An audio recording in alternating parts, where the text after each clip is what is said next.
Hi guys and welcome to Tech Tricks tutorial. Today we are going to talk about how to share thread posts on Instagram bio. It's a step-by-step guide to follow easily, and if you find this tutorial helpful, please don't forget to hit the like and subscribe button. Now let's dive right in. So first, we're going to simply choose a post here in Instagram Threads, hit on the share link and copy the link from this one. Now, what we're going to do next is that we're going to go to our Instagram account.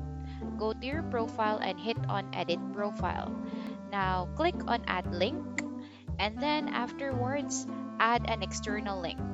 Now, paste the thread post link that we have copied a while ago. And basically, we have successfully added the Instagram thread link on our bio. And that's how we do it.